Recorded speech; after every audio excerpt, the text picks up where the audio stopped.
तहसीलों में जान गई है। मुख्यमंत्री आवास तक लोग गए हैं और जाकर के आत्मदाह किया है।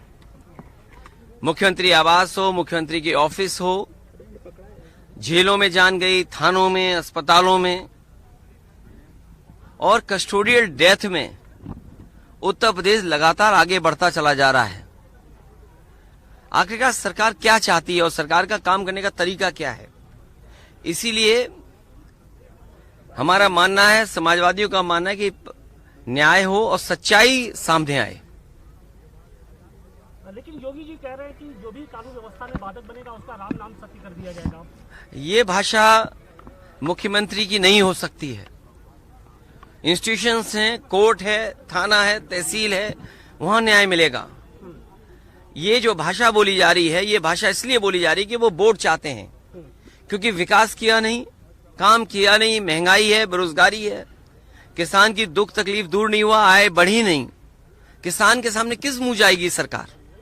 नौजवानों को जो नौकरी छीन ली, पेपर लीक हुए, क्या आपको नहीं दिखाई दे रहा कि इन घटनाओं से लाभ लेने के लिए सरकार कर रही है, या सरकार घटना करा रही है जिससे लाभ ले लें? क्योंकि उनके पास बेरोजगारी का सवाल जो खड़ा है उसका जवाब नहीं है। क्या पेपर नहीं लीक नहीं हुए? कोई सरकार ये बता दे इतने पेपर लीक हुए हों?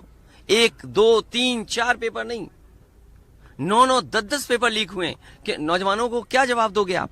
मैं इनके भाषण सुन रहा हूं, पेपर लीक पर क्या बोल रहे हैं, बेरोजगारी पे क्या बोल रहे हैं, अग्निवीर का जवाब क्या है इनके पास? इसलिए जानबूझ करके सरकार समाज में खाई बनी रहे, जाति धर्म दूरियां बनाए रखे जिससे वोट का लाभ लिया जा सके। ओवैसी साहब यहाँ पर आए थे, उन्होंने कहा कि देखिए हम तो आ गए लेकिन अखिलेश यादव अभी वो नहीं पहुंचे। मैं इन बातों में नहीं उलझना चाहता हूं। इस परिवार का योगदान बहुत बड़ा है। इनके जो हमारे साथ दोनों साथी खड़े हैं, मनु अंसारी, उमर, इनके परदादा क्या स्वतंत्रता आंदोलन में, स्वतंत्रता की आजादी में क्या योगदान नहीं रहा?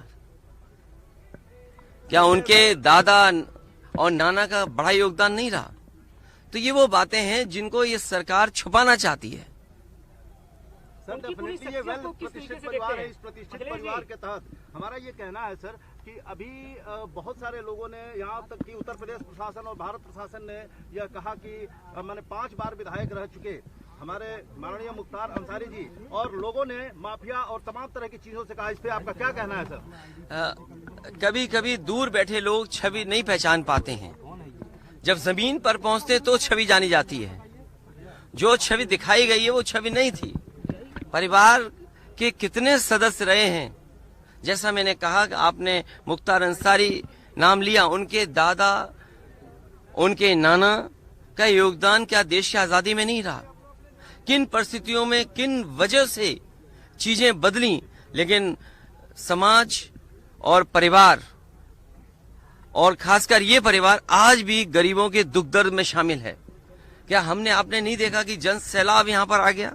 वो लोग जिन्होंने यहाँ पर परिवार के साथ खड़े होकर के ये बताया कि वे परिवार के साथ हैं। क्या प्रशासन नहीं भेदभाव कर रहा था? क्या सरकार भेदभाव नहीं कर रही थी? आप हम जितने लोग हैं, क्या हम ये स्वीकार कर लेंगे कि नेचुरल डेथ थी? क्या आम जनमानस में ये भावना नहीं है कि कुछ सरकार छिपा रही है? और रशिया में क्या एक लीडर ऑपोजिशन को जहर देकर नहीं मारा गया? रशिया में नहीं मारा गया क्या? कितने लोगों की जान चली गई? रशिया में अभी लीडर ऑपोजिशन को इसी तरह जेल में रख करके, और जेल में नहीं जहर दे दिया गया?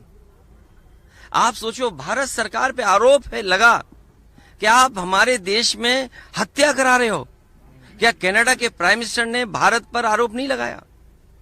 क्या अमेरिका में आपने जिसको सुपारी दी थी वो नहीं पकड़ा गया? एक अधिकारी और एक व्यापारी मिलकर के एक हत्या कराना चाहते थे अमेरिका में, वो व्यापारी क्या जेल में नहीं है? सोचो आप, क्या कल्पना करोगे आप?